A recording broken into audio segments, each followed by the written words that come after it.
Well, good evening. Thank you all for joining the Humboldt Earthquake Recovery Town Hall. We're really grateful that you take time in your busy schedule to be able to be with us this evening. Tonight, there is going to be an all hands on deck approach on the continued response and recovery from the devastating impacts of the earthquakes that hit Humboldt County.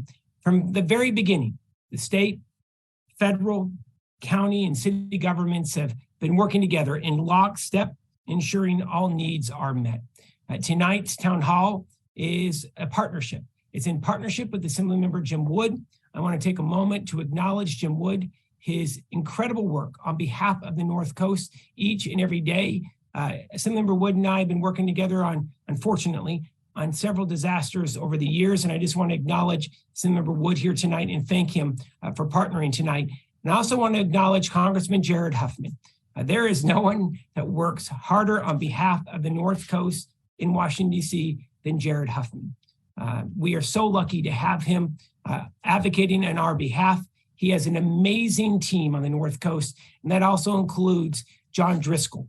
John Driscoll will be with us this evening on behalf of Jared Huffman, and I just want to take a moment to acknowledge the hard work that Mr. Driscoll puts in on behalf of the North Coast each and every day. As we kick off tonight's town hall, we need to take a moment to acknowledge the tireless work of the law enforcement and fire personnel, public works and utility crews, nonprofit and community organizations, our school employees, along with countless neighbors who responded like never before, ensuring that neighbors in need were taken care of. I think what we are all in firm belief is that Humboldt truly shines in the darkest of days. We wanted to be able to do a recap and a status briefing tonight about where we've been and where we're going to go together for a focus on recovery from the Humboldt earthquake. Here's where we're at the moment. An emergency housing program is now up and running, and all residents whose home was impacted by the earthquakes have housing. The state will be reimbursing the county for the costs of the hotel rooms that the emergency housing is representing. And we're in constant coordination on the emergency housing needs of all residents. And you're going to hear more specifics from the State Office of Emergency Services and the County Administrative Officer, along with Sheriff Hansel, in just a few moments on the emergency housing. A long-term housing recovery program is being established, even as we speak. The program will be managed by a local nonprofit along with the County of Humboldt. The program will help pay a portion of residents' rent impacted by the quake and a portion of rehabilitation for homeowners whose home was damaged by the earthquake. $3 million in available funding is being advanced to aid residents impacted by the earthquakes. The relief funds will focus on those most in need and help communities get back on their feet. The county, thanks to the leadership of the Board of Supervisors, will also be contributing an additional $1 million towards this program. The county administrative officer will be getting the specifics on that here in just a few moments. We also know that there are millions of dollars in public infrastructure damage, especially in the city of Rio Dell, for water and wastewater lines. The state is announcing this evening, thanks to the leadership of the State Office of Emergency Services, the State Water Board, and of course the advocacy of Assemblymember Jim Wood, the state is announcing that over $12 million will be invested with the city of Rio Dell to replace and repair their water system. This is, again, a partnership with the State Water Board and the State Office of Emergency Services.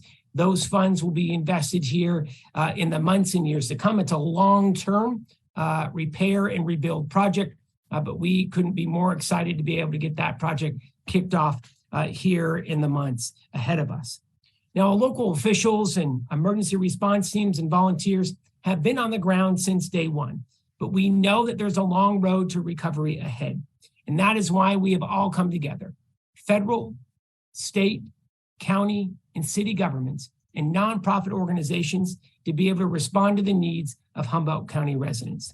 Tonight, we're going to cover how it's going to happen, and then we're going to get to the most crucial part of the evening, answering your questions. We'll be hosting a second town hall in the coming few weeks, making sure that we're all on the same page going forward.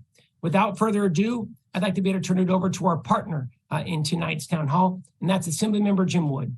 Assemblymember, it's wonderful to see you Honored to work with you. Take it away. Likewise, thank you so much, Senator McGuire, for your efforts and help in putting this together tonight. Your organizational skills are second to none, and it's most appreciated. It just feels like we've been taking quite a beating on the North Coast. It feels like if it isn't one thing, it's another. With the earthquake happening, the time of year it did, I think, made it even a little bit more difficult to digest, so to speak. And then we've added the rain on top of that, that just continues to come.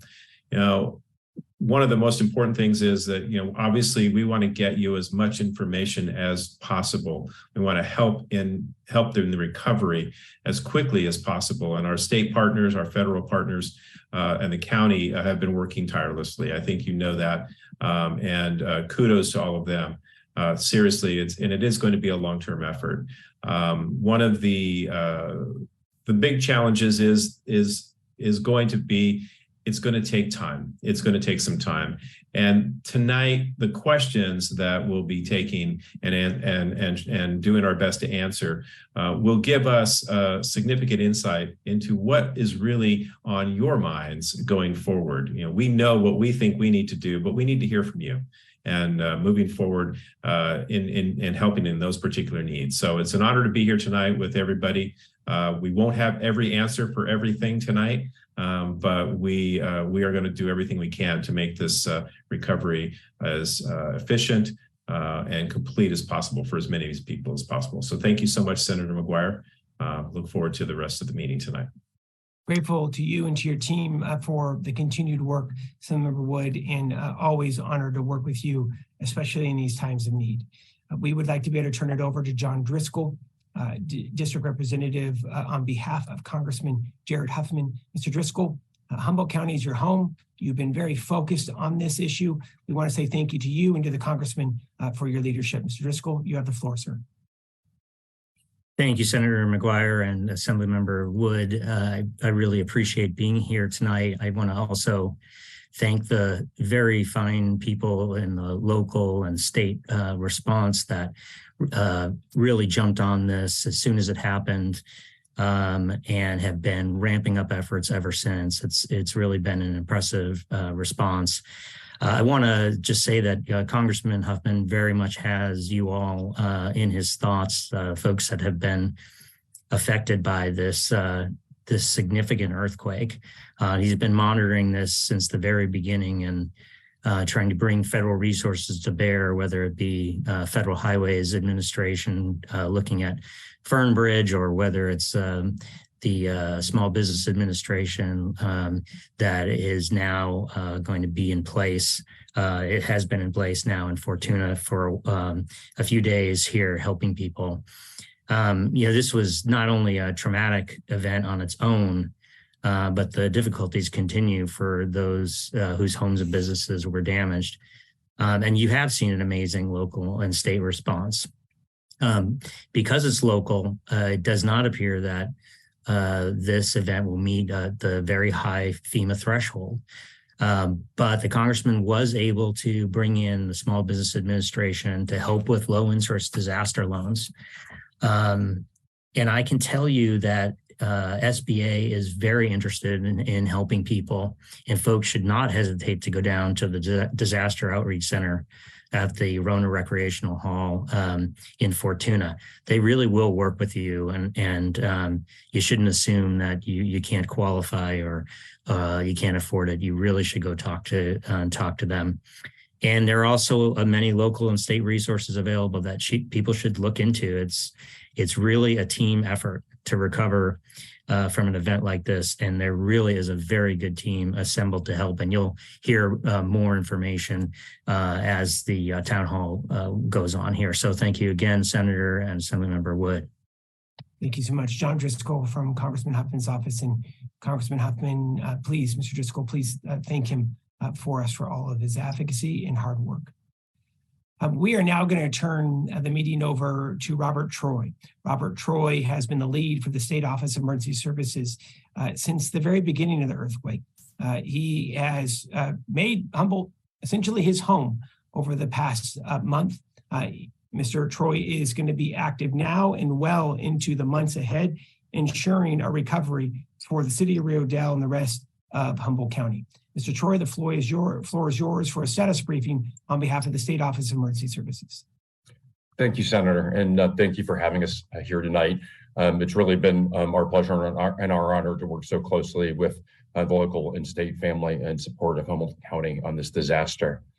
In the world of disaster recovery, we have a saying that all disasters start and end locally, and that's certainly true, but it's our goal at Cal OES to ensure that local communities don't do that alone. And so it's been our goal and our intent and our commitment so that since day one and until recovery here is complete, that the state family will be at the side of Humboldt County and the impacted community of Rio Dell. We've worked, we don't believe in having response start and then turn over to recovery. We've had our recovery personnel engaged from day one, working side by side at the state and the local level. And we're at the point now where we're firmly now pivoting over to the recovery phase. So I'm really excited that the state recovery team is now partnering with the recovery team at the local level between the county and the city of Rio Dell. Really pleased that the state family really swung in and supported the local assistance center in Rio Dell, providing assistance to 252 households. Our goal is to build upon that, to use the data that was captured during the event to really capture the true needs and impacts for the community there, to bring additional resources. That was just the starting point. The city of Rio Dell and the county requested that the state provide support to come in and provide structural safety assessments early in the disaster. The state family, I'm very proud to say, immediately did not hesitate. Cal OES Mission Task state partners and led a recovery team to come in there and provide safety assessments for 1,387 structures. And those teams worked tirelessly through the holidays on Christmas Day and up until New Year's. And then we sent them back up there after the big aftershock, right? Really pleased at the partnership and the warm welcome they received from Rio Dell. I want to thank SBA for expediting their declaration. Much to their credit, we used those safety assessments that the teams provided the data to SBA, and rather than waiting until January to send a team out from DC to do an in-person assessment, they utilized that data. They said that will work, that's good for us, and declared quickly. So really appreciate their flexibility and their dedication to serving survivors as quickly as possible. I want to thank state water boards. City manager for Rio Dell, the first time we met with him, said it would be really great if the state could try and help with a grant that we are applying for from the state to repair our water system. Much to their credit, the water boards compressed that time frame greatly. We're going to use Cal OES funding to augment that as needed and to really help ensure that we build back the water system as robustly and resiliently as possible. We're in conversation with the city on their wastewater projects and are dedicated to finding solutions to rebuild the wastewater system as well. We have daily coordination meetings with the county and the city that will continue as long as it's beneficial, however long that takes. We will follow the lead. We'll bring in the right personnel at the right time, the right state and federal partners to meet the needs at those times. Sheltering operations have commenced, as you mentioned earlier. We're really pleased to support that. We will offer timely reimbursements to have state money pay for that to take the burden off of the local community. Long story short, full recovery for a community takes time, but it is our absolute commitment to ensure that survivors get back into sheltering, housing, and getting their homes repaired as quickly as possible. We will take every step that we can to compress that time frame as much as possible. Thank you for having us tonight. Mr. Troy, Assemblymember Wood and I would be remiss if we didn't acknowledge you in your incredible work. You have been putting in countless hours on behalf of the recovery. We are truly grateful. And if you could please pass on our sincere thanks to the OES Director, Nancy Ward, and to Chair Esquivel from the Water Board. They work together with also now newly retired Director Gila Ducci from State OES to be able to get this over $12 million for Rio Dell expedited and in place to be able to help repair and rebuild their water system. And we are forever grateful to be able to secure those funds. So thank you so much. And please pass on our sincere thanks, Mr. Troy, to Director Ward. Thank you so much. Ladies and gentlemen, we're now going to be turning it over to those who have been working morning, noon, and night on behalf of this recovery, and they all call Humboldt County home. That's Sheriff Hansel, that's the County Administrative Officer, along with the City Manager of Rio Dell. We want to remind you that we're going to be taking your questions live tonight. If you would like to be able to submit a question, please do so now. We encourage you to email Senator.McGuire at senate.ca.gov, senator.mcguire@senate.ca.gov. We now have about 279 folks live on the town hall. We want to say thank you for being with us on this Thursday evening. Without further ado, we want to say how grateful we are to have the hardest working sheriff in California with us tonight. His name is Billy Hunsell. Sheriff Hunsell, you have been running the OES operations along with Mr. Derby from the very beginning. We owe you a debt of gratitude. Sheriff Hunsell, for your status briefing, please take it away. Yeah, thank you, Senator McGuire. Thank you, Assemblymember Wood, for having this town hall meeting tonight. I'd be remiss if I didn't acknowledge my team. I have a fantastic team in the OES and acknowledge all those first responders. As you know, this has gone from response now to recovery, but the response from Humboldt County has just been phenomenal. And it's not just Humboldt County, it is all the counties surrounding us, as well as State Office of Emergency Services, and then also the federal government. So thank you all. We really appreciate it, including the partnerships that we have here with all the first responders, EMS, the Red Cross has just been phenomenal. So thank you guys all for everything.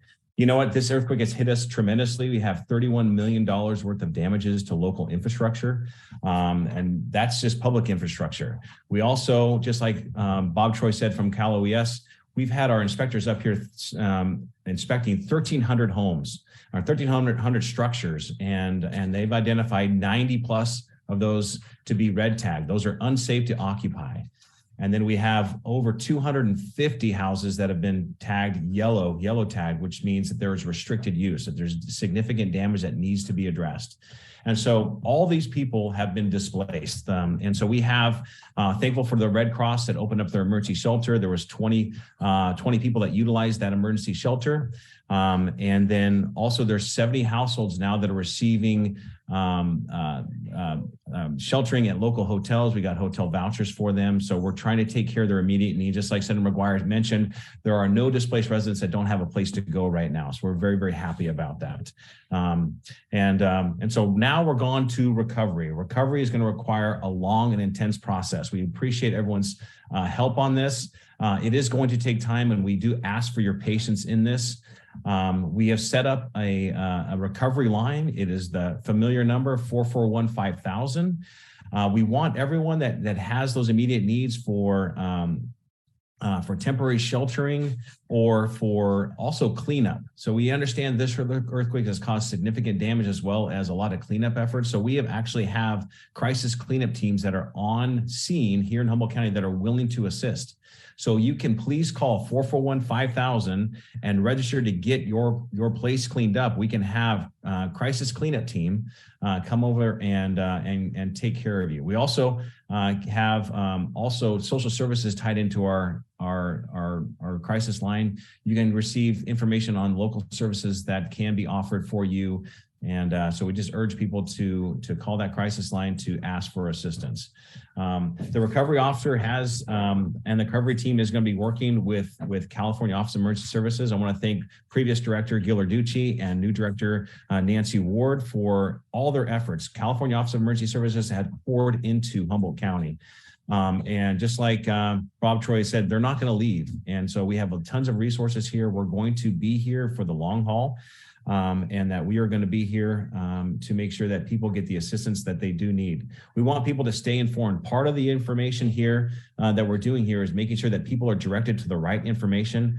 And so the California Office of Emergency Services, the Sheriff's Office has teamed up as also the team there in Rio Dell. We want to make sure that all the information is going through the Office of Emergency Services. So go to our website, humboldtsheriff.org, and click on the Emergency Services button. You will receive all the latest information about responding to this emergency and all the information that's there for response and recovery.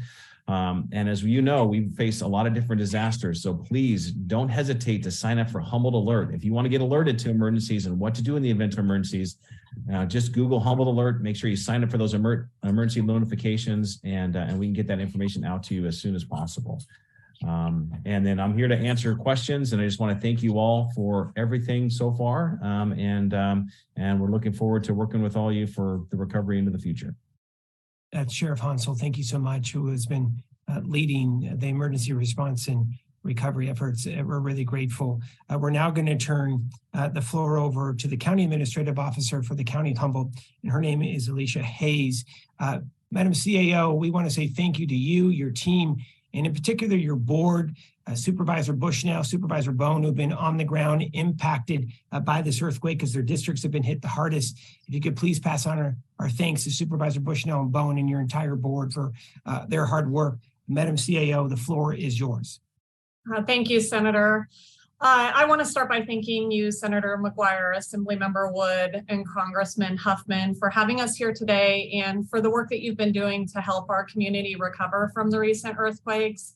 Your ongoing partnership, in addition to the support that we've received through the state of California and Robert Troy and his huge team over at Cal OES, has been just monumental. I can't express enough how much you have helped us in this process. All these partners have been crucial to our recovery efforts moving forward. In addition, Sheriff Hansel, Supervisor Bone, and Supervisor Bushnell have been dedicated to serving their districts and our community and advocating for any and all resources that we can bring in to support those who have been impacted. Since the earthquake first struck, we've been exploring every resource available to us to help our most impacted community members. Staff from all county departments have been working tirelessly to provide support to our community. And I would be remiss if I didn't show my gratitude to all of those folks as well who have been serving day and night to help us get through this trying time. As mentioned, many people have been displaced from their homes, more than 180 individuals. And so we are moving now into long-term recovery, and we have developed a local earthquake recovery and assistance program. The damage sustained in the community, particularly in Rio Dell and the Eel River Valley, is significant. But as previously said, we don't expect that we're going to meet the FEMA requirements to receive individual assistance for households. So the board on Tuesday allocated $1 million to develop the earthquake recovery and assistance program. In addition to that, the states provided $1.5 million in additional funding and made $1.5 million in addition to that available for grants. So over $4 million at this point in time has been allocated for this recovery fund to assist with short-term and long-term recovery needs. Initially, the short-term needs are focused on getting those folks who have been displaced into a local sheltering environment. So we have partnered with 9 local hotels to provide these needs. As of this afternoon, hotel vouchers for 70 displaced households have been issued, running more than $107,000 to help with the local residents' needs. In addition, we move towards the long-term recovery program, and the Recovery Operations Center has appointed a recovery officer who is working with all of our community partners and the state to not only capitalize on the $4 million that we currently have available, but also to explore additional revenue options that we can pull down to help our residents. We envision this as being a one-stop shop for all of these funds. And we're working diligently to identify all of the revenue streams available to us and also what the criteria might be to accessing those funds, and anticipate in the coming week or so to be able to release that information out to the public so that they can start to apply and get qualified for these funds. In addition, Small Business Administration has funds of $200,000 available to residents and upwards of $2 million available to businesses. So, we certainly encourage folks to get out there and explore those options as well. These are low interest loans, and as previously said, don't think you can't afford it or don't think it's not an option for you. Check it out. And it may very well allow you to find yourself in a position where your mortgage is reduced from what you're currently paying. Going to reiterate, for all of this, we need folks to give us a call and let us know their needs so that we can log all of that data and start to compile that information. So please call the recovery line at 707-441-5000. We'll probably keep repeating that number over and over. In addition, if you have any other needs, any unmet needs at all, please call that line, and those folks can help connect you to resources, whether that's just getting cleanup or helping you to repair and move back into your home. So again, thank you so much for all of the support that your teams have been providing us, and thank you to all of our staff and to our Board of Supervisors, who all of them are out there supporting the community and rallying to get us back on our feet. Madam CAO, thank you so much. And again, special thank you to the Humboldt County Board of Supervisors for leading from the front, and really grateful for their visionary leadership and for committing that $1 million. Thank you so much, Madam CAO. We're going to be turning it over to Assemblymember Wood in just a moment. But before we do, we'd like to be able to introduce our next presenter, and that's the City Manager for the City of Rio Dell, Kyle Knopp. Mr. Knopp, I got to say, Assemblymember Wood and I have talked about you. We've said you've absolutely been phenomenal. This city manager was out on day one, literally working to reconnect houses to the water system, working with his small but mighty team at Rio Dell to do almost the unthinkable. And just want to say how grateful we are. And I know that the Assembly member is going to have a few words, but again, if you could please pass on our thanks to Mayor Garnes. She has been an absolute star in this. We are so grateful that Mayor Garnes and your entire city council has stepped up like never before. Mr. Knopp, for a status briefing on the city of Rio Dell. Thank you, Senator. I want to thank the panelists here this evening, and I also want to thank the many guests here watching this town hall, participating in this town hall this evening. These big problems will require a diverse set of solutions, a diverse set of funding solutions that will need to bring a lot of people to the table in order to produce results for the people of the city of Rio Dell. That's why it's great to see so many of you here today, both panelists and the participants, because this is going to be important. Your involvement and continued involvement, including in future town halls, is very vital to this effort. I also want to thank specifically some individuals here on the panel, Senator Mike McGuire, Assemblymember Wood. I want to thank Congressman Huffman and John Driscoll, his team member, Robert Troy, Alicia Hayes, Sheriff Hansel. Everybody's been great. And I'm going to tell you that I really feel very supported by the experience that all of these people have in prior disasters, bringing these minds together and solving these difficult problems is tremendous. It's great to have this experience behind us. And what I want to specifically say to the people of Rio Dell, where the biggest hit from these earthquakes has occurred, the greatest need exists, you are not alone. You are supported by a tremendous team here, and it's important that your voice be heard and that it continue to be heard. We're a small community, but we often punch above our weight class in a lot of arenas, and we need to continue to do so. So, a couple pieces of business I want to discuss on permitting. For the recovery effort. There is already some work underway. Some individuals are engaging private contractors. Private contractors are here in Rio Dell actively soliciting business.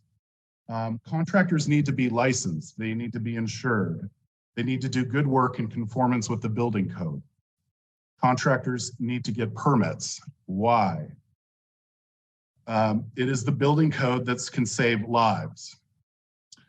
In an earthquake, your home can become dangerous, but if it's properly constructed, appliances are properly installed, a lot of problems are solved that way. And I cannot underscore that enough. We have had a significant number of issues with easy problems to solve. Water heaters secured to the wall, You'd be amazed at how many of these yellow tags, how many of the damage is related to very easily solvable problems that can become significantly worse. While we recover from these earthquakes and we begin the build back to reconstruct, we're also simultaneously preparing for the next earthquake. And there will be one, hopefully not for another 30 plus years. But the reality is that this is an ever-present danger in this community, and that extends far beyond Rio Dell, really to basically all of California. And so we need to be prepared, and having appropriate licensed contractors doing quality work is important. And it is the city's obligation to make sure that that work is done in conformance with the law, with the building code, and it's for all of our safety and our children's safety down the road. Regarding Rio Dell's response to this earthquake, there are a lot of people on our team I need to make sure that I talk about. Our public works team, I have said before that we have never had a better team in place for this earthquake than we have had today. They're out there every day, rain or shine, and they are delivering for the people of Rio Dell as best as they can with the limited resources that we have and the magnitude of the various problems. It's been fantastic that we have Cal OES here responding and helping get our projects that are on the table moving forward. Another thing I want to note, I'm really proud of the diversity of our team.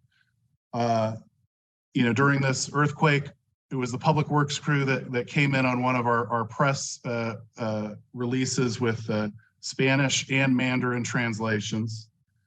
We have just a diverse and dedicated crew, and I could not be more proud of the entire city of Rio Dell, from the city council to our line staff who make it happen. That includes also Mayor Garnes as a member of the California Seismic Safety Commission appointed by Governor Gavin Newsom.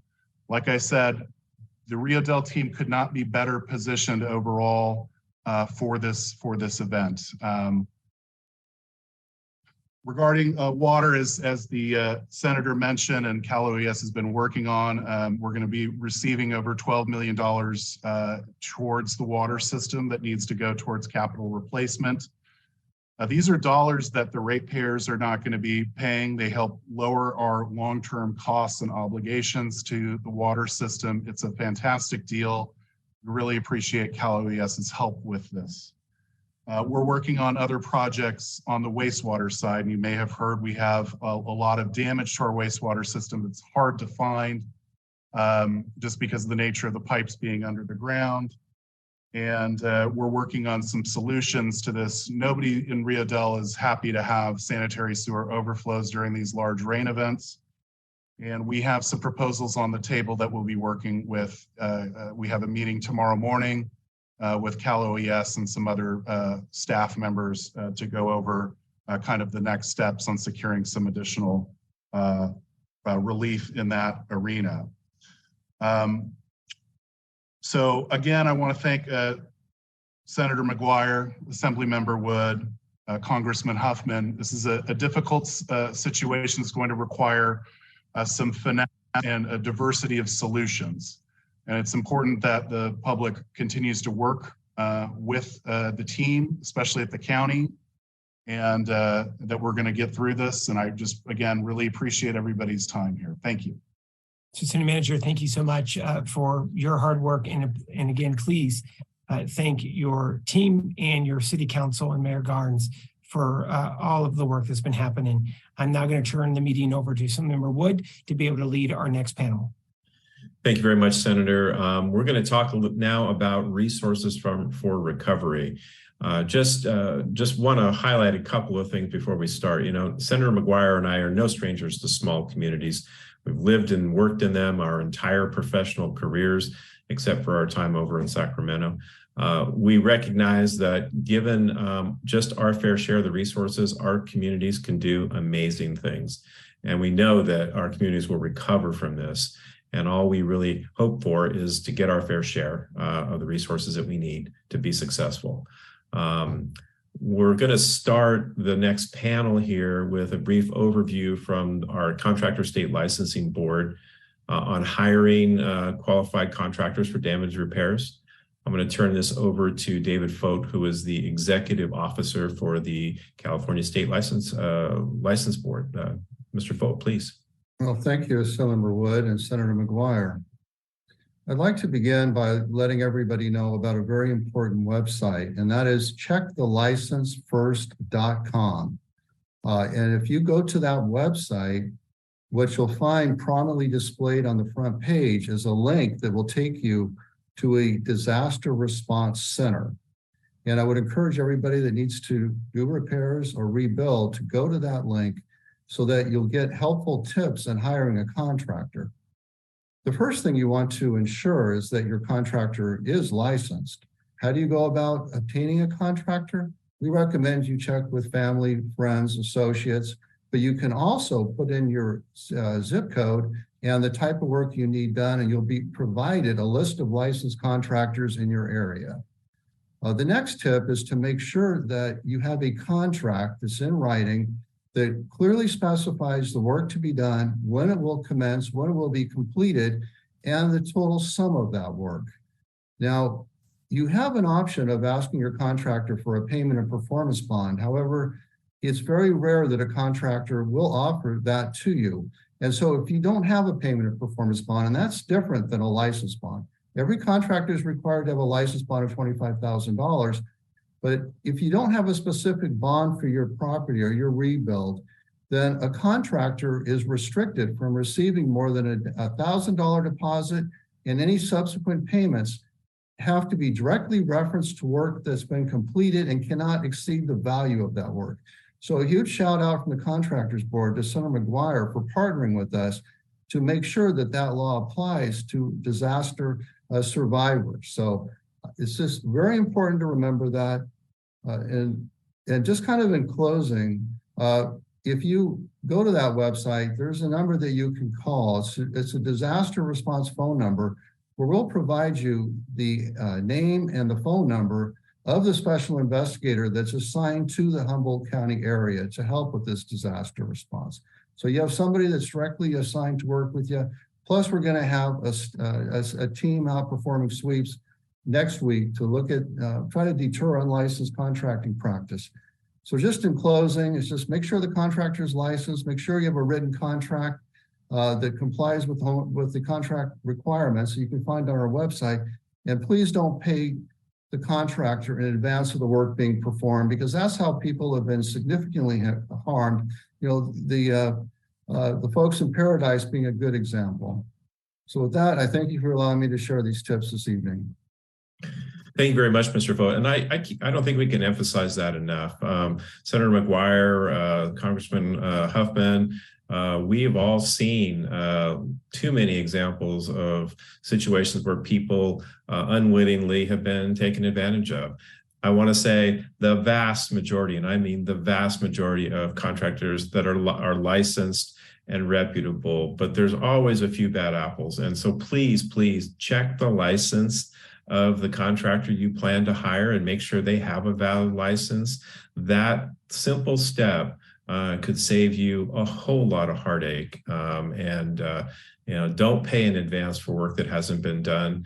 Reputable contractors are not going to ask you for that. And so please, these are simple steps, but boy, can they make a difference. And we just don't want anybody to be taken advantage of out there. So thank you very much for that, Mr. Fote. We really appreciate your expertise and support here. Thank you.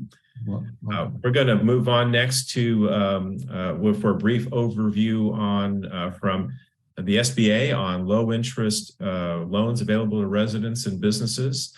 Ms. Layla Roberts, the Executive Director of the North Coast Small Business SBDC. I'm sorry. Please go ahead and take it away. Thank you so much. Thank you, Assemblymember Wood, and thank you, Senator McGuire, so much. So I represent the North Coast Small Business Development Center, and in our circle of care are almost every single business owner in our community, from the largest brick and mortar to the survival entrepreneurs working informally. So I am here to talk about the Small Business Administration's supports available and more. And I'm going to start with the easiest to access and then move on down.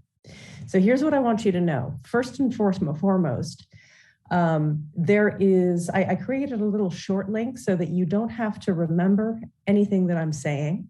If you've got a pen handy, write down tinyurl.com/Humboldt Business Recovery 2023. I'll repeat this a few times. So tinyurl.com, Humboldt Business Recovery 2023 is where you can find everything I'm about to say. I am going to promote ourselves first because we are a public service to business owners. Please get in touch with us at northcoastsbdc.org so we can help you take stock of the impact of the damage to your business and to your economic future. Let us give you advice on how to recover and how to plan for future disasters. Let us help you run the numbers so that you can decide what financial resources you want to access and what is going to allow you to stay in business. We want you to keep your margins. We want you to keep the doors open, but we don't want you to lose your shirts. I also want to invite you all to a webinar that we're hosting next Thursday at 5:30 p.m., where we're going to go into more depth on how to apply, where to get resources, what new stuff has cropped up, and so on. The regional Rotary affiliate, Rotary 5130, is offering $2,000 grants for small business recovery from the earthquake. And the application form is super simple. So take a look at that first. Always start with free money if you can. And that is not as common as it used to be during the pandemic. It is extraordinary how fast and how generously Vocality Community Credit Union responded. That's V as in Victor, OCALITY. They are a community credit union out of Southern Humboldt serving a large area. And they're making available 0% interest 12-month loans that are being financed by credit unions across the country, but also by the Humboldt Area Foundation and Redwood Region Economic Development Commission.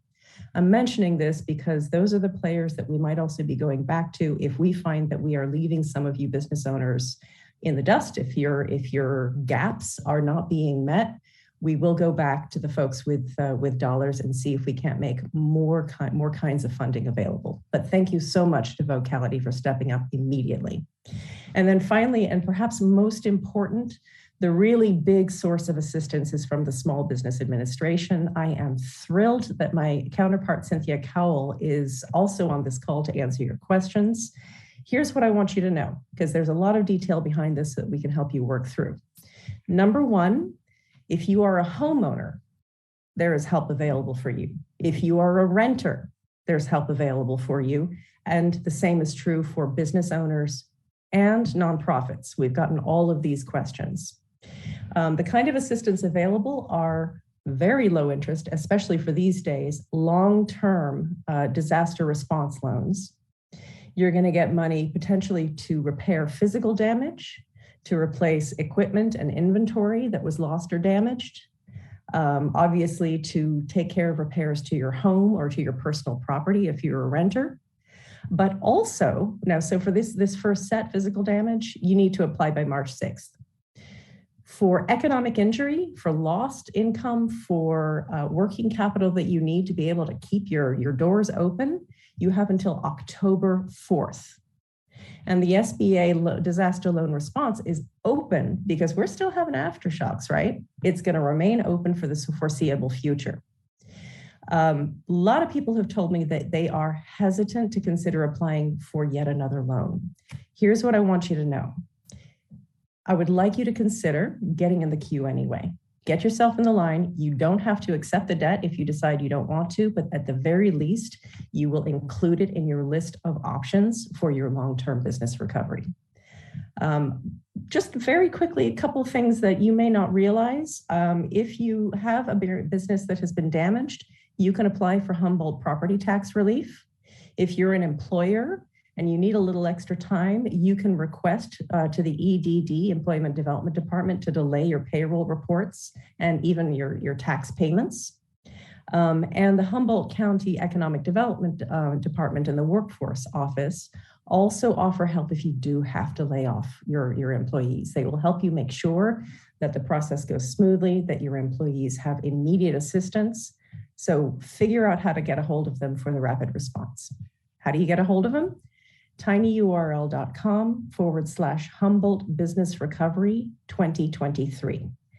So last thing I'm going to say is we are one tiny agency in a massive collection of community organizations that have gone together. Since they haven't been mentioned yet, I want to say thank you. And I am so proud and so grateful for community organizations active in disaster. If you have not heard of COAD yet, pay attention. They have done extraordinary work on the ground, including Humboldt Area Foundation, Rotary, of course, Humboldt MAID, and the Community Economic Resilience Consortium. So we're here to help. tinyurl.com/Humboldt Business Recovery 2023. Thank you. Thank you very much, Ms. Robertson. I think the critical thing there is was tucked in the middle of that message, and that's even if you don't think you may want that resource of that of a loan like that, take the time now to apply for it anyway. There is a window of time in which you can do that, and that window will close, I believe you said, on March 6th. So you don't want to regret that you make a decision later on and say, gosh, I wish I'd done that. Take the time to do it now. And maybe you don't need it, but if you do, it has a potential to be there. And then just another shout out to Rotary District 5130. Ms. Senator McGuire and I were longtime Rotarians, businesses giving grants to support other businesses. Talk about paying it forward. So thank you to Rotary for everything they're doing in this recovery as well. We're going to move on to our final panelist in this section here, and that's to talk about resources for earthquake insurance for people with earthquake insurance, and that's the CEO of the Earthquake Authority, Glenn Pomeroy. Please take it away, Mr. Pomeroy. Thank you, Assemblymember Wood and Senator McGuire. Thank you for your leadership and for allowing us to be a part of this tonight. The CEA is the state's not-for-profit earthquake insurance company. We got about 1 million policyholders statewide, only about 1,000 policyholders in Humboldt County, unfortunately. But we do have policyholders there. We're located down in Sacramento, but I had a chance to meet some policyholders. I spent 2 days in the local assistance center at the Rio Dell in the last 2 days in December. Visited with a lot of folks who didn't have earthquake insurance. My heart goes out to people who suffered loss, and now I'm working hard to try to figure out how to deal with that. I was also terribly impressed with the attitude of resilience that I saw there, and want to do everything we can to help the situation. Talked to some policyholders who had some good questions, and for those who do have earthquake insurance, if there's somebody out there, make sure you call your agent. Go ahead and put in a claim and have someone come out and take a look. There may be more benefit in that policy than you think. For example, in a CEA policy, there's $1,500 worth of emergency repair work just right there available. It doesn't have a deductible or anything like that. So if you got some emergency work that needs to get done, you've got that. There's money to live elsewhere, additional living expense coverage, which also has no deductible in that insurance policy. And then you might have a claim that ought to be looked at too to see if the policy can help. So call your agent, have somebody come out, take a look at it. If you have any questions in terms of how to deal with that, call our office. We've got a toll-free number. Our website is earthquakeauthority.com. And give us a buzz if you have any questions about earthquake insurance. The final thing I would say is we also administer a program to provide grants when we have funds available to help people retrofit their older homes built prior to 1980. I saw a number of them that had fallen off the foundation when the ground shook, and it just takes a contractor a couple days to go into that home, put in some braces and bolts, and shore it up so that collapse is not going to happen. When we have funds available, we make grants available to people in the high-risk areas who sign up and are selected in a lottery or a random selection. we want to come up and work with local officials up there to see if we can figure out a way to partner and find ways to attract some more money into this program. We've got expertise in terms of administering these things, how to train contractors and all the rest. We've retrofitted 18,000 homes so far. A number of them up in Humboldt County. We want to do more. We need more funding. We'd love to partner with your local folks and see if we can figure innovative ways to bring in some more money to put more grants available to retrofit these older homes. And even without a grant, I'd encourage anyone with an older home to look into what it would take to do that bracing and bolting. Not terribly expensive compared to the complete total loss of a home. So going forward, that might be a good thing for folks to look into. But we're here to help. If there's anything we can do, look forward to seeing you all again. And thank you for letting us be a part of this tonight. Great. Well, thank you very much, Mr. Pomeroy. And I, for one, didn't know about the potential for grants to help with some of that bracing. So that's valuable for information for folks in the future there. So really appreciate that. I'm going to turn this back to Senator McGuire. We're going to move into the question and answer period here, I think, and we'll turn it back to him to get us started. Absolutely. Thank you so much, Assemblymember Wood. Thank you to our panelists. We want to remind you that we're taking live questions this evening. If you'd like to be able to submit your question, your comment, please do so now. Senator.mcguire@senate.ca.gov. We're taking your questions live this evening for the Humboldt Earthquake Recovery Town Hall at senator.mcguire@senate.ca.gov. I want to go to Ms. Roberts. Ms. Roberts, I know that you wanted to have one more mention, and we'll get straight to comments, but this is really important, Ms. Roberts, and we'll get straight to questions. As soon as Ms. Roberts is done with her announcement, Assemblymember Wood, take it away on those questions. Ms. Roberts, please, the floor is yours, if you can unmute yourself. I appreciate your patience. Can't have a brain failure like this. If you need one-to-one, face-to-face help applying for a small business administration loan, you can go down to the Fortuna Groner Park Rec Center. And Cynthia and her team are there from 8 a.m. to 4:30 p.m., Monday through Friday, except Dr. Martin Luther King Day, from this past Monday until January 27th. I really think it would be a great idea for you to sit face-to-face with someone for that application, because you'll get your questions answered by someone who's expert in the process. Thank you, Senator. Thank you so much, Ms. Roberts. I'm sorry, Assemblymember. No, not at all, not at all. So I took you at your word. You said to go for it, so I was on it. So anyway, I'm going to do the first question. I think we're going to alternate back and forth as I understand it. So this one is kind of an important one, and a lot of great questions tonight here as they're coming in. But this question to our city manager, Mr. Knopp. Is the water safe to drink in Rio Dell area again? I know we got the green light after the first earthquake. Well, we have been a little wary since the second. This is Mr. Derek Solon who had that question. Thank you, Derek. It's a great question. After the 1220 event, within the first few hours, the entire system was depressurized, which is a very rare event, maybe even unprecedented for Rio Dell. When that happens, there are some procedures that we have to go through to guarantee that the water that you do have is safe. And so there's a testing regime that we have to go through. So 2 series of tests. The first one came back good, but we wanted to do a second one just to make sure.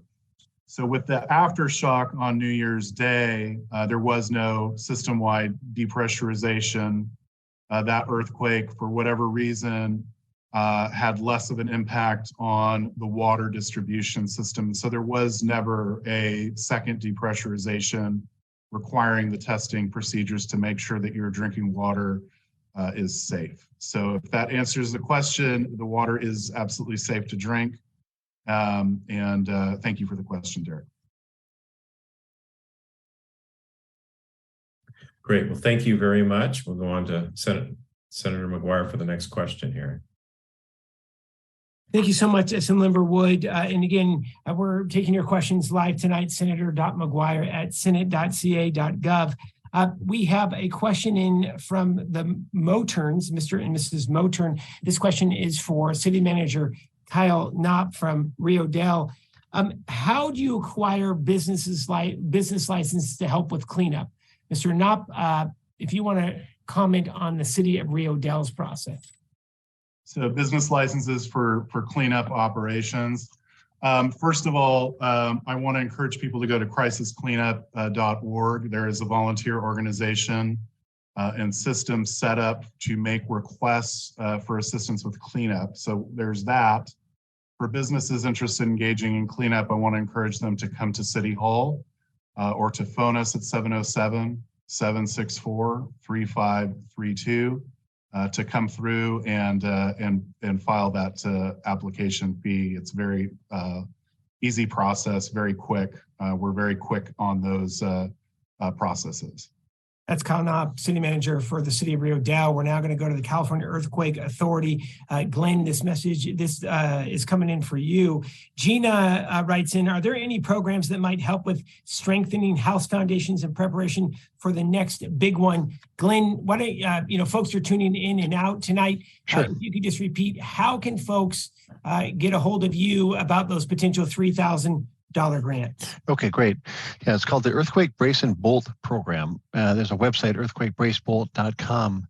$3,000 grants available for when funds are available. And so right now it'll be the process of looking for some additional funding. FEMA has been terrific in supporting this program with grants from time to time.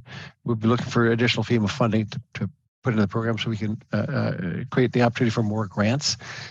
We don't have at this moment that funding available. So it's a matter of going out and scratching and clawing for it. But once funds are available, we make the availability of it, bring the awareness to people in the eligible zip codes. They sign up, there's a lottery, names are selected, and we then make these grants available. And oftentimes $3,000 goes most of the way to cover the cost of the retrofit. It's not a terribly complex job. It really takes the contractor a couple days. They don't have to come inside the house, so it's it's not very intrusive. Matter of getting contractors into the area and make sure we have folks trained in order to do this work. So earthquakebracebolt.com. We're going to be up in the area looking to meet with local officials to see if we can find ways to identify additional funding sources to bring to this program. We'd love to bring more grants up into your neck of the woods. Thank you so much, Glenn. Glenn with the California Earthquake Authority, the CEO. I'm going to do one additional question. Then I'm going to turn it back over to Assemblymember Wood. We also want to welcome the Director of Planning for the County of Humboldt, John Ford. He will be here. We have some specific questions on permits that are coming in. Mr. Ford, we want to say good evening. We'll get over to Mr. Ford in just a few moments. These next questions are coming in for Sheriff Hansel. Sheriff Hansel, there have been a few questions that have come in about the phone number to access that folks didn't write it down for potential assistance. And there also are individuals that are writing in tonight that want to potentially offer a spare room. We have the Scotia Lodge saying that they have some additional rooms. What is the number one, for folks who have been homeowners or renters impacted by the earthquake? If you could give out the hotline. And then for individuals that may want to be able to provide their home, spare room, or potentially lodging for individuals impacted by the earthquake, what number should they call? Sheriff Hansel. Thank you, Senator McGuire. So the number to call if you need assistance is area code 707-441-5000. 707-441-5000. That's the number that you can call to get assistance with disaster recovery, for information about social services, housing, if you're displaced, as well as disaster cleanup. And if you have a home that you would love to be able to provide, or you have a hotel that you would like to partner with the county in the voucher system, you can call that same number, and we can steer you to the right body there at social services, so we can get back to you as you can be a part of that voucher system. Thank you so much, Sheriff Hansel from the County of Humboldt. I'm going to turn it over to Assemblymember Wood for additional comments or questions. We're going to be coming over to John Ford next. Please, Assemblymember Wood. Great. Well, I'll throw a few more questions out here. First of all, let's see. I understand and this is more of a statement. I think we heard earlier that one question we had from Mayor Deb Garnes. Can Cal OES please explain where the community stands in regards to FEMA assistance? So I guess that would be for you, Mr. Director Troy. But I think we all know we know the answer to that, but I think it's worth saying again for anybody who may have tuned in later. Yeah, thank you for the question. It's certainly it's certainly a topic that we understand people are interested in. By virtue of the size of the state of California, our bar to getting a FEMA major disaster declaration is pretty high. At the risk of being overly detailed, there's kind of two main programs. One is an infrastructure program that repairs infrastructure and reimburses local governments for their cost. And there, for the state of California, we need to hit both the statewide indicator as well as the local one. The statewide indicator is, close to $70 million of eligible expenses. So that's on the government side, not including residential homes, et cetera, private businesses, et cetera. And then on the what we call the individual assistance side, which is a program that can provide some funding to individuals and households that have been impacted by disasters. There's not a single number. There are a lot of different soft factors, and it depends on the demographics of the community. But there were some changes a few years ago in the policy on that has made it a little tougher for California to get major disaster declarations in that side. And we really need north of 1,000 destroyed homes, well north of that to even be considered really for a declaration along those sizes. And so that is one of the distinct challenges when we have disasters in California that really don't impact the entire state to really help us hit those really big numbers. But that's all the more reason why OES is extremely dedicated to providing any and all assistance that we can. So we do have a state program that is the state equivalent of that public assistance program, and we are committed to leveraging that as much as possible to help Humboldt County and Rio Dell recover. These are really, they may not be the biggest disasters to hit the state, but they're some of the most challenging, the most heartbreaking ones because it's devastating for the community, but just doesn't get to that level to get a FEMA declaration. There may be a silver lining with the storm activity we've been seeing in recent weeks. It won't help directly to help survivors to get a declaration for this event. But going back to some of the other discussions from the Earthquake Authority on getting some FEMA dollars that might help to fund mitigation projects in the future, that may, if we do get to a major disaster declaration of that disaster, ultimately end up with some more money in the state's hands for mitigation projects. So that would take time. We don't know that we're there yet. That's something we're working through diligently, but we are committed to finding funding wherever we can to support the recovery here. Well, it's a good news, bad news scenario. The damage, I believe, was $13 million to public infrastructure and not enough to reach that threshold. Fortunately, we didn't lose 1,000 homes. So, but for everybody who experienced the loss, I mean, it's a crisis to them. And so, obviously, absolutely, we're doing everything we can. So, while I've got you here, just a question here. Important. I know the answer to this, but I think it's worth saying. And this comes from Kim Irvin. Do we know if Mad River Hospital in Arcata is sound enough to withstand an earthquake? And what about St. Joseph Providence Hospital in Eureka? Apologies, I don't have that information at my fingertips. That's certainly something we could work with on the county to offer some feedback on what the level of resilience is there. And certainly if there are ways to increase that, we're absolutely happy to do that. Well, I'll go ahead and add my knowledge of that. I know that I know these hospitals have been actively working towards seismic retrofits for many, many years with sizable investments. And they have, in particular, Mad River has withstood earthquakes larger than this and not lost days of service. It seems to be a lot of times with events like this, one of the biggest things that happens is the loss of power. These hospitals now have redundant power systems, generators, and fuel to be able to operate for several days without refueling. And so hospitals in particular are really well situated to survive a lot. And they're designed that way. And as far as I know, there was no significant damage to either hospital. There wasn't any loss of service there. So. And a question to you, Sheriff Ponsel, before I throw it back to Senator McGuire, this comes from Doug Hansen. I think you talked about a crisis cleanup program. This is someone who says, is there a way to arrange for electronic waste drop-off for things that broke, like televisions and computer monitors and things like that, which obviously we don't want to throw in a trash can. No, I think it covers a lot of that stuff, but we also have our own dump services, Humboldt Recology, those things, and they do take electronics there as well. There's also designated dump days. I know Caltrans also does this, where they have free dump days on occasion. So just pay attention, call the line, schedule a time for them to come over, and they'll be able to either pick up the stuff or direct you to where the stuff can be dropped off. But I'm pretty sure they're going to pick up everything that you have there, so it gets properly disposed of.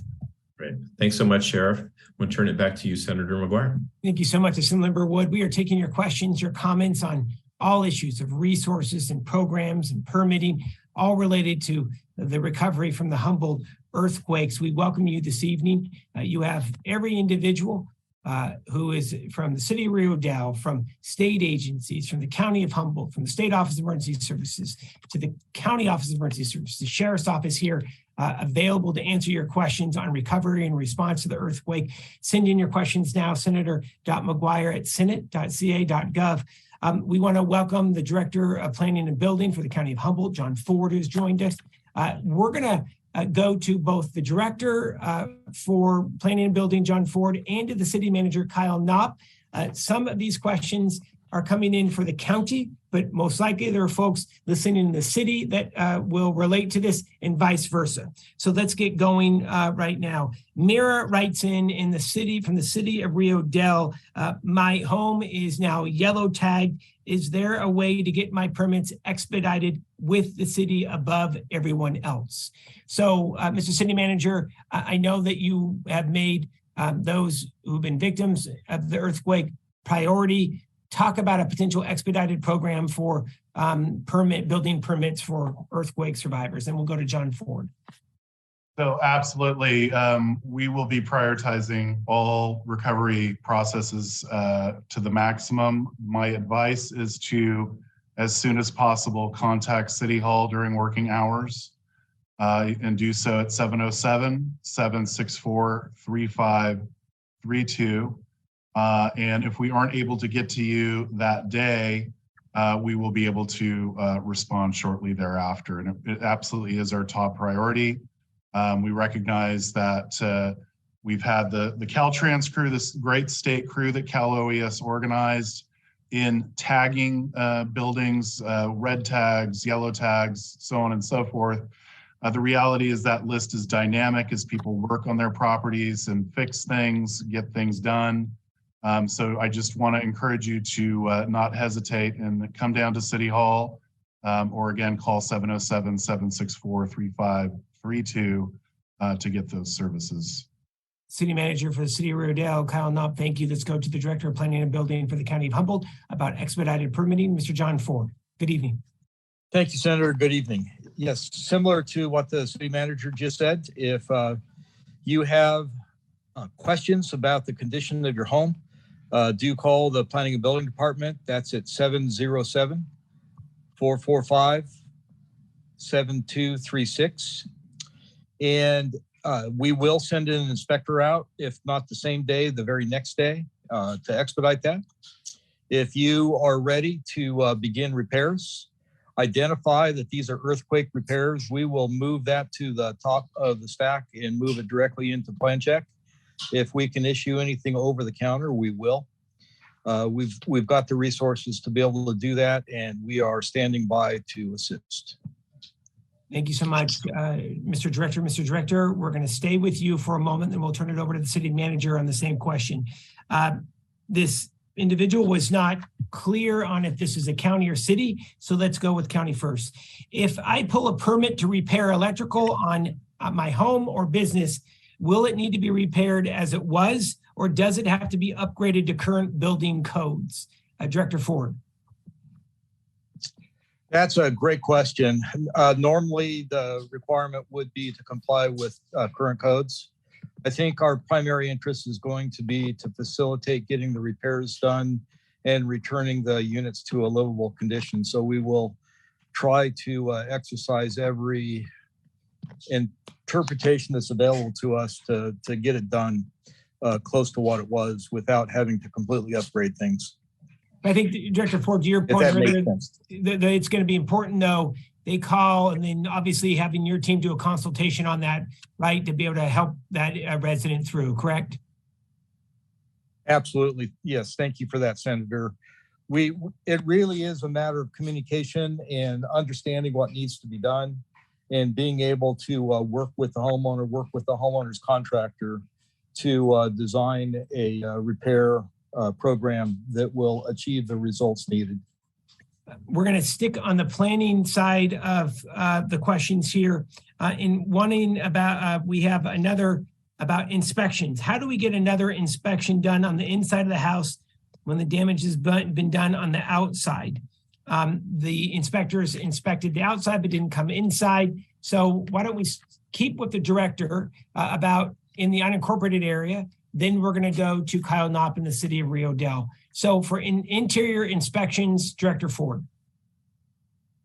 Simply call and ask for an earthquake inspection on the inside of the house. We will try to get out that same day or the next day. And we will go inside the house with the homeowner and inspect the inside. And Director Ford, can you give out the number one more time, sir? Yeah, absolutely. Thank you, Senator. It's 707-445-7236. 707-445-7236. If you live in the unincorporated area and have damage to your home, we want to go to the city of Rio Dell, Mr. City Manager, to get interior inspections within Rio Dell. So I have a similar response to get in touch with the city. When the crew has come through, the building inspectors, they're really doing initial surface level investigation. For some of the more complicated issues, people will have to be looking at structural engineers or any other specialty item. Each situation is unique and different, and so you need to contact the city to get to those consultations to find out exactly what the need is, and to get people in to take a look at what is going on. And if City of Rio Dell staff is limited, but if we need to call in additional assistance, we will be doing so. But the most important part is data, calling in and requesting those interior inspections so we can get the appropriate resources dedicated to that. So thank you. Mr. City Manager, one more time, can you please give out the number that folks should call, and then we're going to turn it over to Assemblymember Wood. Yeah, so City Hall can be reached at 707-764-3532. Thank you. Assemblyman. Great. Well, thank you very much. Let me see here. I'm looking down. My apologies. I've had a couple of questions in particular about renters. So resources for renters who have had damage. And it's a great question. And I know that there are lots of renters out there. So does anybody have on our panel have any thoughts about where the best resources for people who have lost in a rental? And I'm not sure even if, I don't know if Mr. Pomeroy or knows, if you're, I don't know, I'm not aware of renters insurance for earthquakes. So there is Assembly member. Thank you for the question. Yes, there is. If someone someone rents and they have a renter's insurance policy for their stuff, and that company is a member of is participates in the CEA, they can buy a earthquake renter's policy from us. And if anyone is renting and would like to look into this, I do encourage you to do that, because renter's earthquake insurance is pretty inexpensive. So again, go to earthquakeauthority.com. The little calculator there lets you see how much it would cost depending on how much you want to insure. So yes, going forward, if someone rents and would like to protect their stuff with financially, definitely look into earthquake insurance, because it is available. Okay, well, that's helpful. That's helpful going forward, but it's probably a challenge in the current status right now. So I see we have a hand up, please, Ms. Cynthia Cole. Hi, this is Cynthia from SBA. I just wanted to let you know that both homeowners and renters are eligible for up to $40,000 to repair or replace their damaged personal property. That's anything they would take with them when they move away. And you can do that. You can come into the Disaster Recovery Center, or you can call our customer service line at 800-659-2955 if you have any questions at all about the SBA disaster loan program. And a kind of a follow-up to that was a question about mobile homeowners. They may own their mobile home, but they don't own the land that the home is on. And so is that SBA funding potentially available for them, or where are resources? Imagine, you know, owning a mobile home, having the home damaged, or worse yet, having the infrastructure that you're renting damaged. And so there's a bit of a conundrum there. I mean, how you could even protect yourself in the future for that. And maybe Mr. Pomeroy can even, going forward on that, comment on that. But what about resources for mobile homeowners? Thank you, Mr. Assemblymember. Yes, going forward, there's earthquake insurance available for mobile homes too, provided by the California Earthquake Authority, and maybe other companies too. So again, go to earthquakeauthority.com, look into renters mobile home policy. That also is available, and that's also not very expensive. Okay, great. Interesting question. And while we've got you, Mr. Pomeroy, there's a gentleman who had about an estimated damage of about $10,000 because of the earthquake and then rain and wind. He has an earthquake insurance policy, but the deductible is 10% of the appraised value of his home. So he's got a policy, and yet the damage isn't high enough for him to kick into that. And this may be a question for our SBA folks. Would there be funding potentially or a loan options available for somebody to then get a low interest loan to help with some of the damage? Fortunately, the house isn't destroyed, so that's the good news. But someone caught in that spot where there's damage that they can't really afford. They need resources. But the damage isn't bad enough for the insurance to kick in. So do we have any thoughts on that? Yes, the SBA disaster loan can be used to cover your deductible should you have less damage than your deductible. And that also applies to homeowners and businesses who maybe are underinsured and they have more damage than their actual policy. So I'm going to let Mr. Pomeroy explain about the insurance end of it, but I would recommend that homeowners, renters, and businesses go ahead and apply for SBA, even if you don't think you have enough money to do an insurance claim. Great. That's great. And the deductible, it all depends, it's case by case, but the deductible may prevent someone from being able to access their insurance coverage, although you don't really know until you get an adjuster out there to take a look. But even if that's the case, and even if someone has, you can choose a deductible as low as 5%. That costs more because you're getting more coverage. But if someone is not able to meet their deductible, they still might have access to that emergency repair coverage of $1,500, but enough to get a tarp up on and prevent the rain from coming in. And they might have access to additional living expenses coverage if they selected that option in their policy. So if they got to live elsewhere because their home's been red or yellow tagged, there's coverage available that could help offset those costs. Great. Thank you. I'll go one more here and I'll send it back to Senator McGuire. This is Dennis Daisy, the pastor of Liberty Tabernacle Church in Rio Dell, wondering, are there any grants or funds available to help with repairs for the church? And where does that, could that fall under SBA? Is that a possibility? I think Leila wants to talk about that. Please go ahead.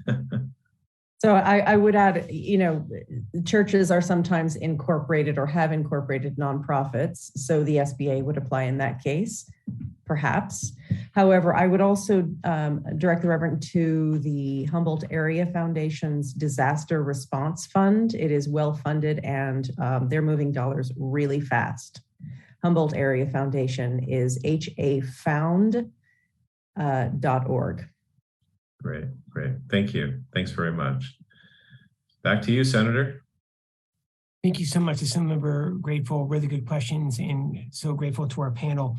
The questions are coming in fast and furious. We're going to be answering as many as possible here this evening. And of course, we're going to be coming back to you here in the next couple of weeks with updated information. Madam CAO, I believe you wanted to be able to chime in, please. Madam CAO Hayes from Humboldt County. Thank you, Senator.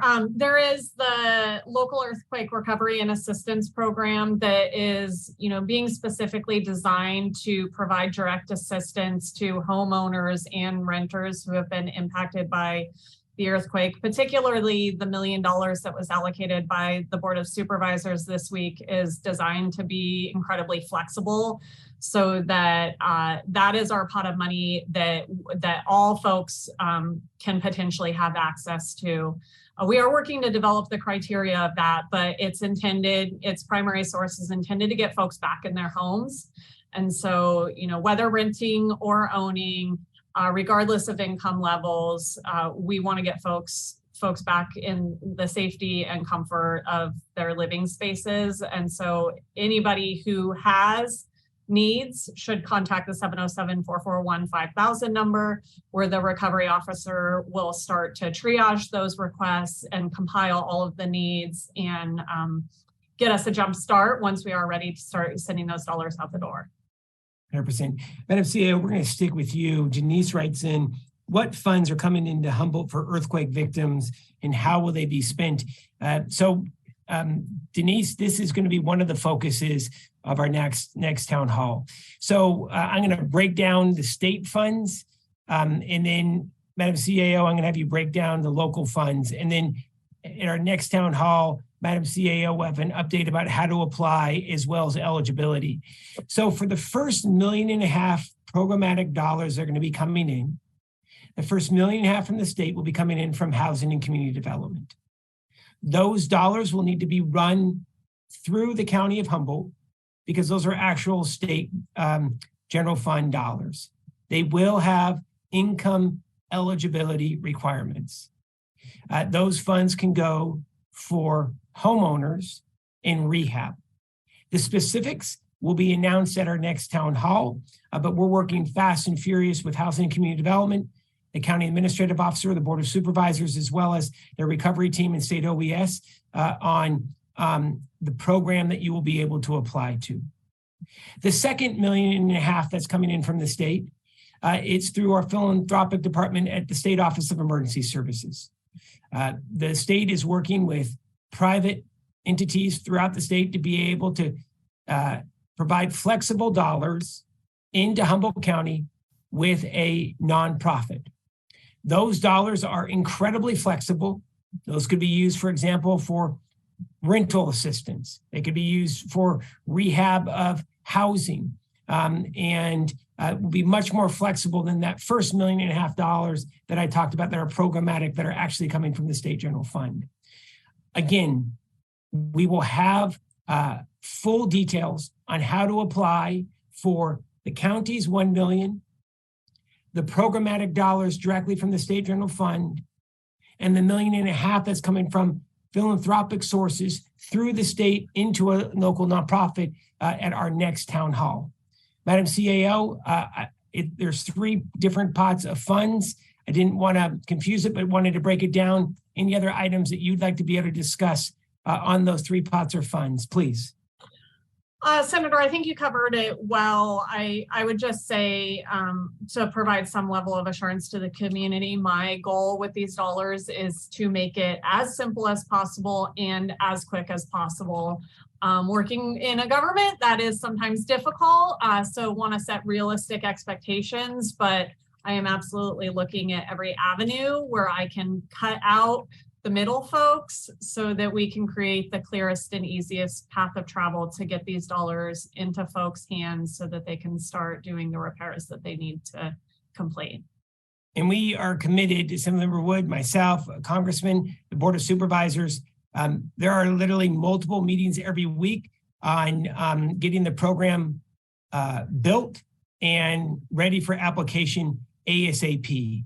We promise you that, and that is coming. I want to say grateful for the partnership. As the Board of Supervisors have said, move with speed to be able to get these dollars out, whether it's state or county. And everyone on this call tonight is working together behind the scenes to be able to get these dollars moved.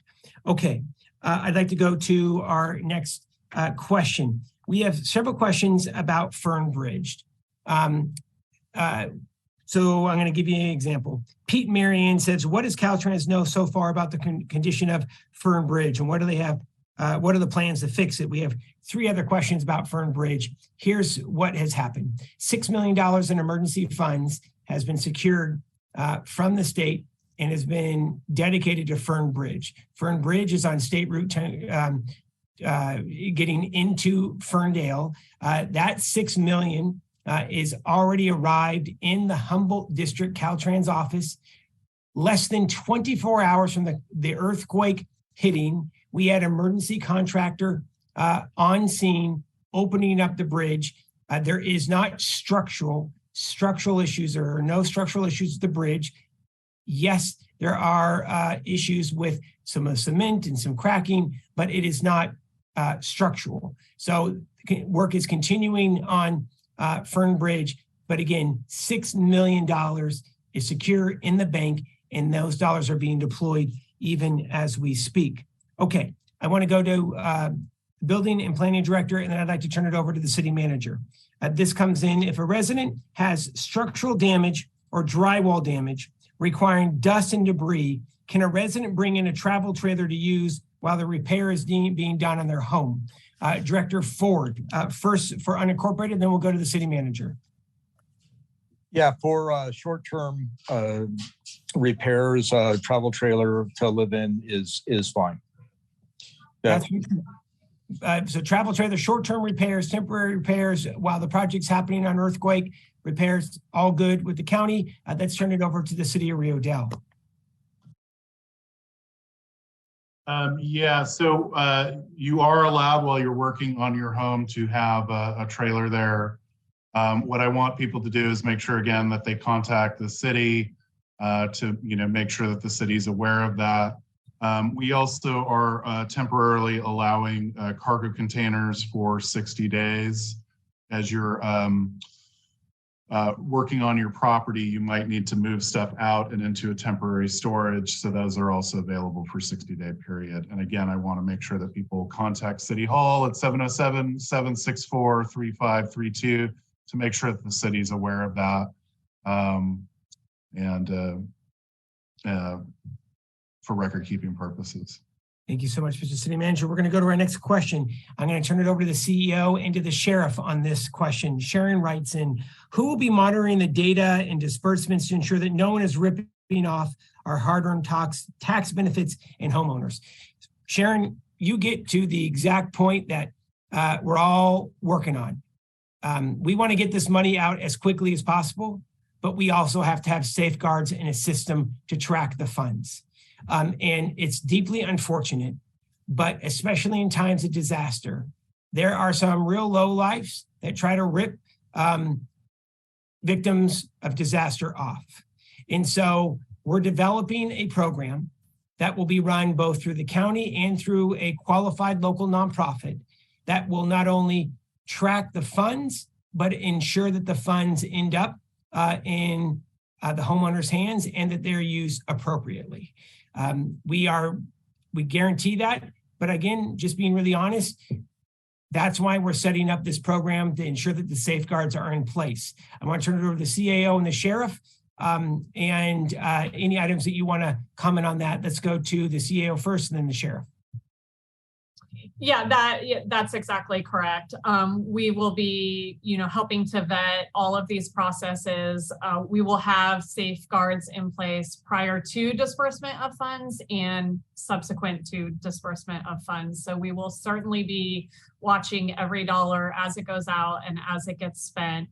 And we'll be doing, reporting out on those allocations as well.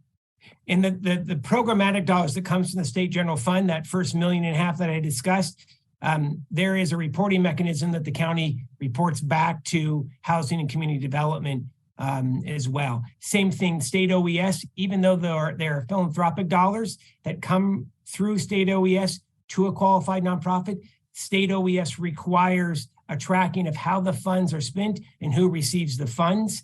But there are also safeguards in place to make sure that the funds arrive to serve earthquake victims. So that is why it takes a bit longer to be able to get these programs up and running so that we're able to combat fraud. Sheriff Hansel, anything you want to add to that? Then we'll go to Robert Troy on this issue. Just want to reemphasize that people take advantage of people during this time. So if someone needs, assistance, please call that 441-5000 number. We do not want to have people, get fraudulent use of any kind of these funds. Things are going to take time. And so we just want to urge people just to be patient during this time. There will be a process. We'll make sure that the money gets to the most in need. And please do not be taken advantage of. If someone comes in and demands payment, demands money right away, it's probably not the right contractor for you, just like David said before. And we want to make sure that all those contractors are vetted. And if you have any questions whatsoever, please contact Rio Dell, Planning and Building, John Ford, and we're able to walk you through that process. Thank you. Thank you so much, Sheriff Hansel. Robert Troy, then we'll go back to the CAO. Thank you, Senator. As I mentioned earlier, we have a state public assistance program. We're really fortunate in that most states do not. And that's our goal of really trying to maximize the amount of funding that we can provide directly to the county and the city to enable them to do things like taking that $1 million in general fund to provide direct assistance to survivors. That's really an amazing step on the part of the county. In regards to the philanthropic dollars and managing that, you're spot on. We want to make sure it's done effectively, responsibly. We will certainly support in general, provide all the state support we can to encourage folks to donate in general to recovery in Humboldt, but certainly very specifically when that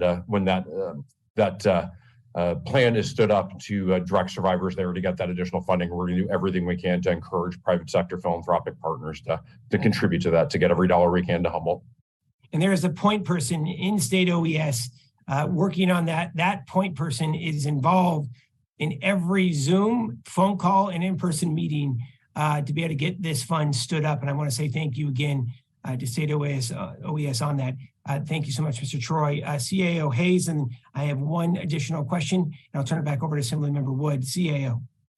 Thank you. I'm really glad this subject has come up because I know there's some frustrations with, how quickly we're able to move on this. And so on that note, I just want to remind folks that we also have short-term housing options that are available.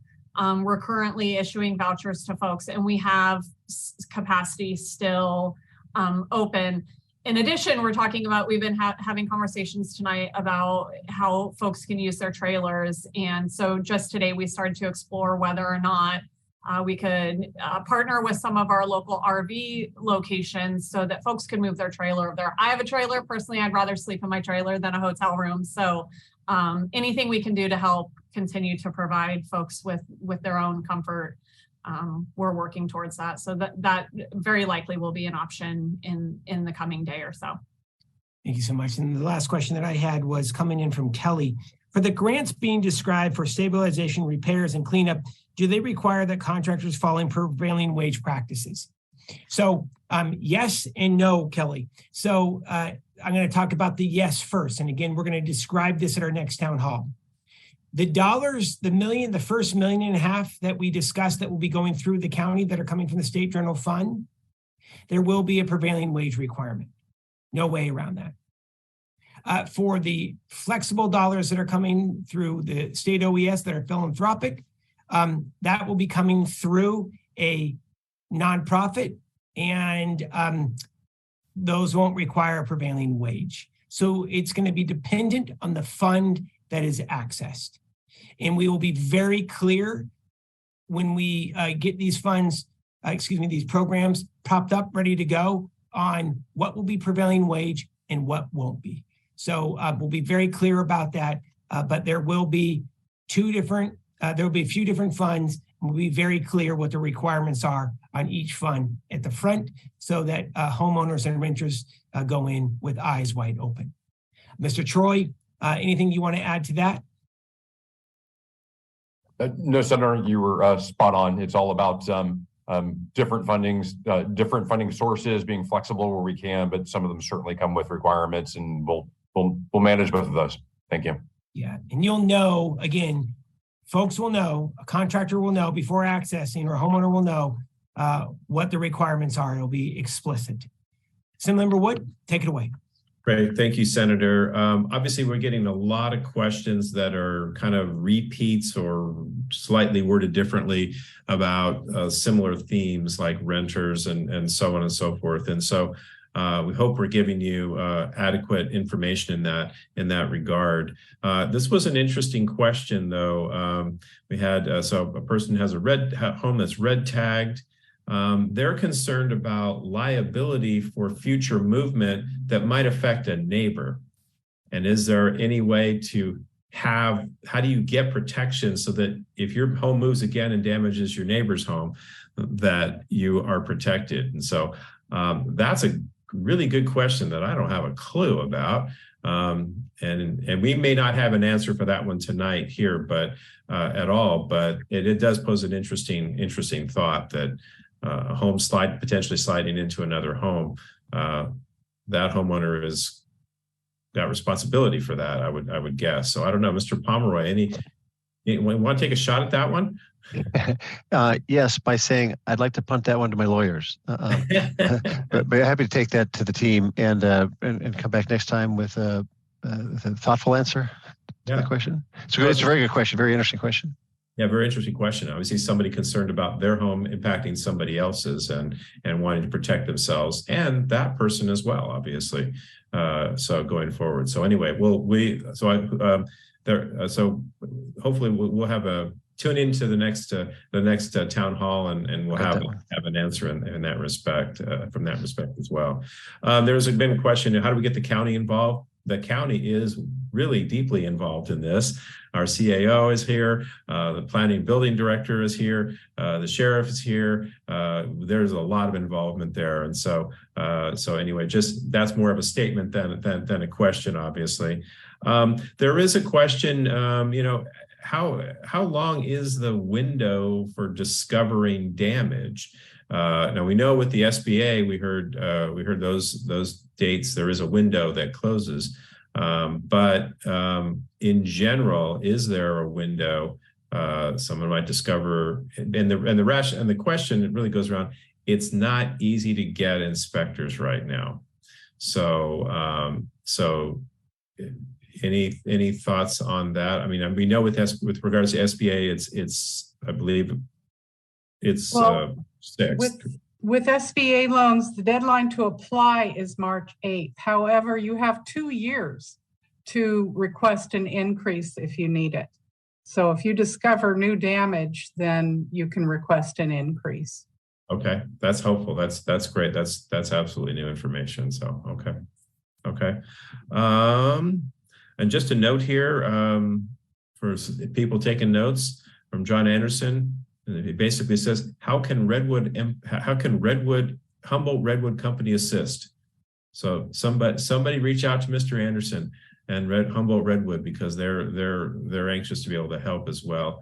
And also had heard that the Mercer Company is available and anxious to be able to help as well. So for anybody taking notes on that, I appreciate that.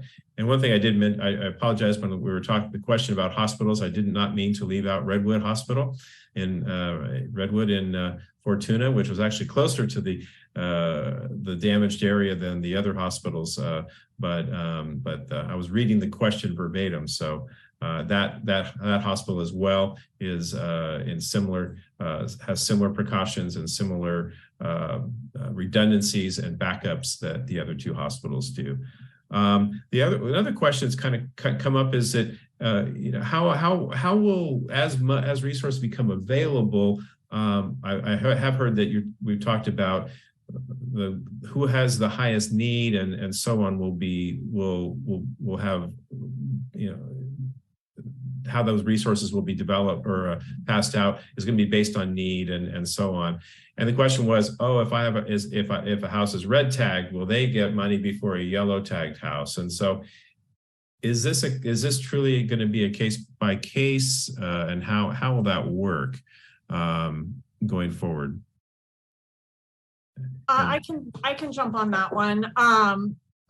We are still working to develop that criteria, but yes, a red tag, yellow tag could and is likely to be a criteria. I don't know that I want to say one tag over another takes higher precedence. I think there's going to be some level of evaluation that we're going to need to make in what those damages are and what they look like and what the impacts might be. Additional, considerations might be owner-occupied, income levels, all those sorts of things. We're referring to all of this money lovingly as a bouquet of funding options that we can help folks with. And we want to get the best flower and the favorite flower into each person's hands so that they are getting what is best for their situation. And the situations are varied dramatically. So we'll be creating a matrix that will help us to identify what is the best option for each individual. Great, thank you very much. And I'll be honest, Senator McGuire, as I'm looking through the questions I have, I've kind of exhausted the sort of the very, very, very types of questions here, but a couple it's come up a couple of different ways, and that's around ground stability and inspections.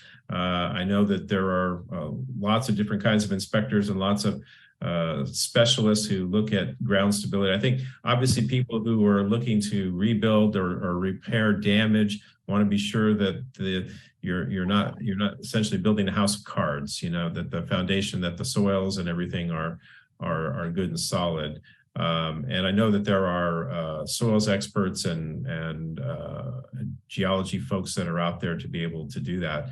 Are there lists of, because some of these are rather specialized, are there lists of these kinds of specialized contractors or specialists available anywhere through the county, through the planning and building department? I'm thinking if it were me as a consumer and trying to fish through it, it'd be tough, So certainly, is there someone who can help, Mr. Foe? Yeah, I'm preparing for this town hall. I reached out to builders exchanges, some leaders in the area. And what I was told is there are contractors that do specialize and they are gearing up. But you do have the Humboldt Builders Exchange. You also have the North Coast Builders Exchange that could be very helpful in identifying contractors that specialize in this type of work. They just wanted me to remind everyone that they're seeing a lot of unlicensed people coming out and they aren't qualified. And that poses such a threat, and many qualified contractors right now aren't busy, and they're looking forward to being part of the solution. Thank you. And Mr. Ford. Thank you, Assemblymember Wood. I just want to emphasize that oftentimes when foundations get designed, particularly for new homes, that it comes with either a geologic report or a soils report to identify the expansiveness or the stability of the soils. And so to consult with either a geologist or a soils expert to give an assessment of the condition of the soil, the type of foundation that should be used so that it doesn't crumble and so that the building doesn't collapse in the future is really, really important. Great, thank you. It's daunting. This is tough enough to repair a lot of these damages, and all of this is pretty daunting to folks. I know during the recent rains, I had a leak in a roof, and just navigating that can be a challenge at times. So this is really complex stuff for a lot of people who have never thought that they would have to navigate things like this, and so. Appreciate all the insight in this, and respectfully, maybe to the senator, maybe we consider inviting someone from one of the Builders Exchange to join us at one of these future town halls. They've got resources and expertise that we don't have. So thank you. And I'm going to pass it back to you. I think that's a great idea. Absolutely, and we'll work with Assemblymember Wood's office to make sure that we have the North Coast Builders Exchange represented at the next town hall. Absolutely. We are going to be wrapping up. All of you have been so generous with your time. We're about 2 hours in. We're going to do a quick lightning round for questions. We're going to ask our panelists to answer in less than 30 seconds. Becky writes in, will there be ongoing help for Rio Dell? The bottom line, one word answer is yes. And we just announced over $12 million in state funds will be coming in to help rebuild and repair Rio Dell's water system. You will also be hearing details from the county administrative officer at our next town hall about ongoing long-term recovery funds available for folks to help rehab their home, rental assistance, assist with basic needs. Details will be released soon. I assure you, we are working with speed, and everyone on this call working multiple times a week to be able to get these programs propped up. I'm going to go to Sherman. Sherman asked if the executive officer, David, if you can please repeat the contractor website mentioned earlier. Yes, checkthelicense.com, or you can just put in Contractor State License Board. We're trying to encourage, so checkthelicense.com. Thank you so much. The executive officer of the state Contractor Licensing Board.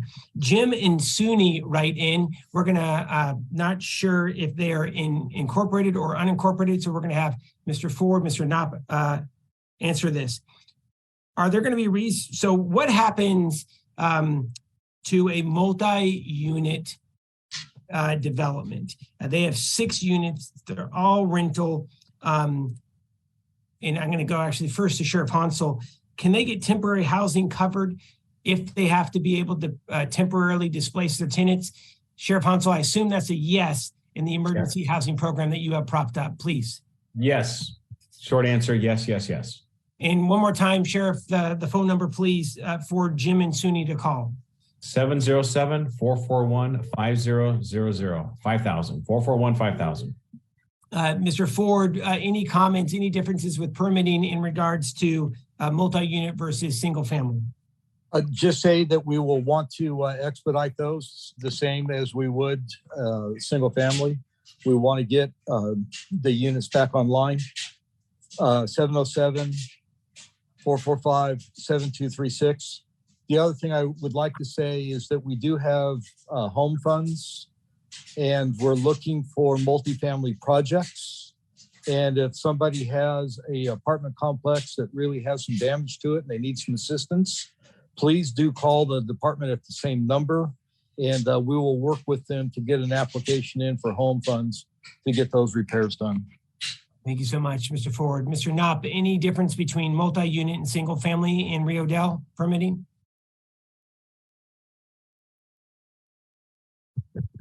So the answer is going to be similar to John Ford's response, but again, each property is unique, each situation is unique. I want to make sure that people are contacting City Hall at 707-764-3532 to get those specific properties investigated. Thank you, Mr. Knopp. Mr. Troy, State OES. Thank you, Senator. I know that there is a multi-unit or multiple buildings complex on Rigby that was financed by our partners at USDA Rural Development, and they are working with the owners of that facility to see what they can do to expedite repair of those buildings and get folks back in there. They're also offering letters of prioritized entitlement to the eligible residents there to, if they need to go somewhere else for other accommodations, that they can do that as well. Thank you so much. And the last question coming in tonight, we've had several about chimneys.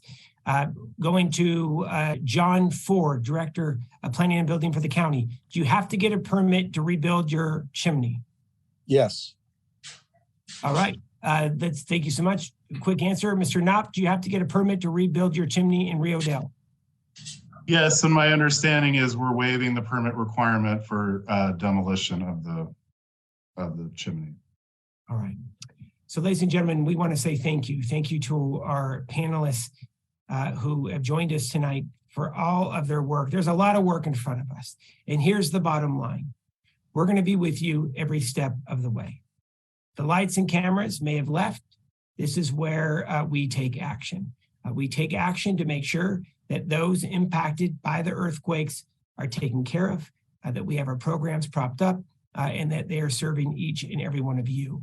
So here's the next step. You have heard the CAO, you've heard the sheriff, you heard the Assemblymember, myself. We're going to be coming back to you in the next about 2 weeks with information on the long-term housing funds. We'll be very explicit who qualifies and what the requirements are.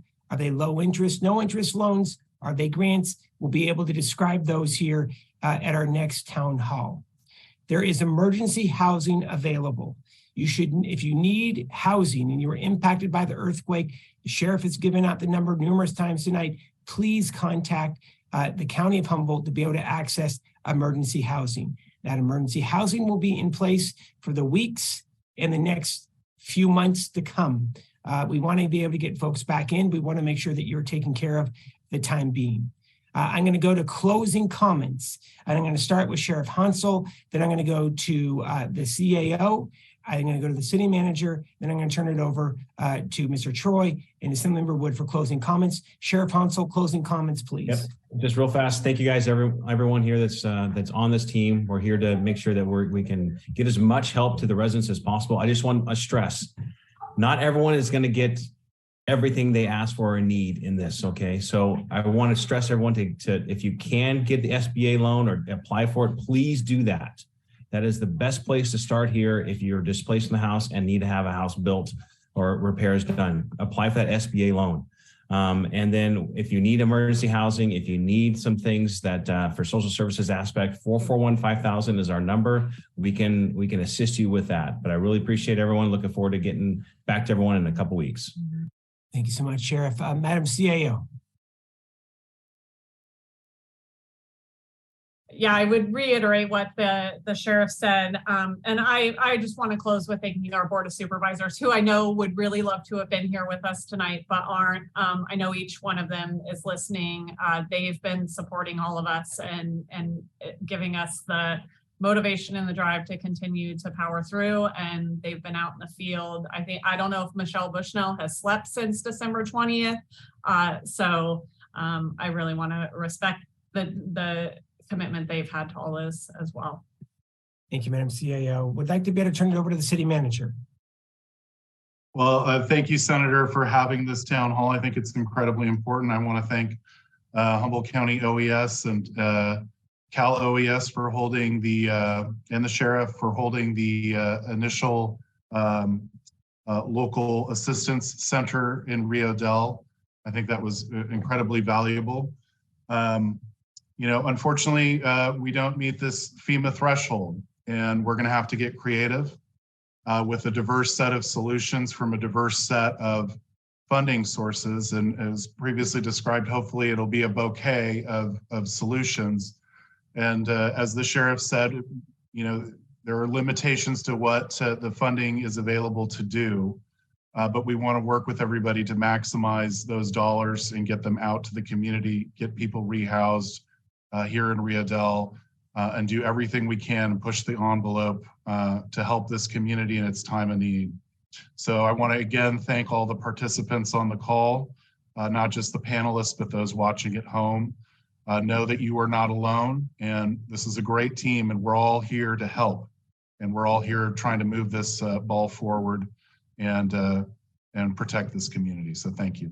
Thank you, Mr. City Manager. We're going to go to Mr. Troy, then we're going to go to Mr. Driscoll, and then we're going to end the night with Mr. Wood. Please, Mr. Troy.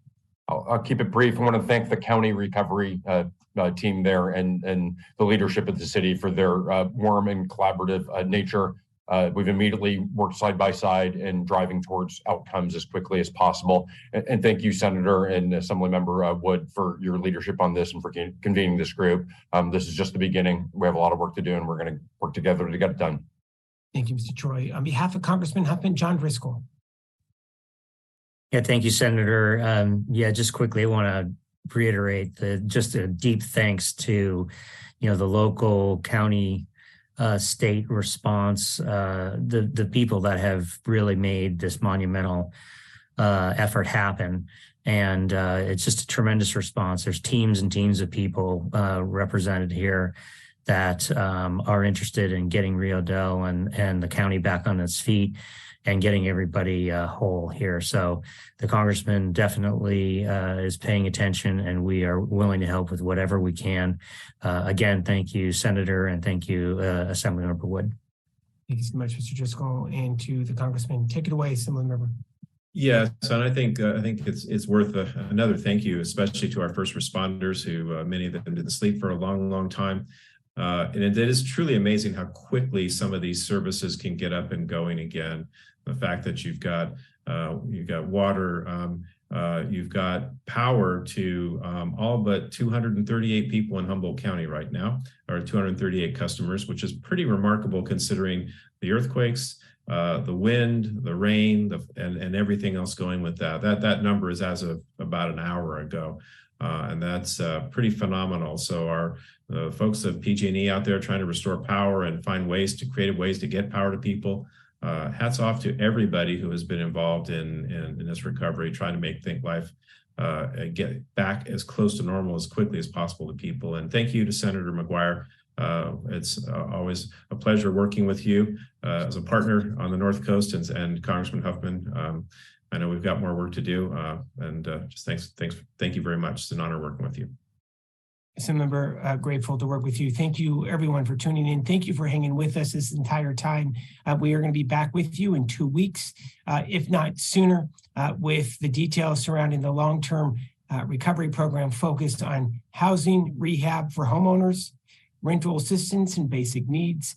We'll be outlining all of the requirements for those funds. And our goal is to make it as easy as possible to access and to invest to get you back into your home. We are grateful to our panelists as well for being with us.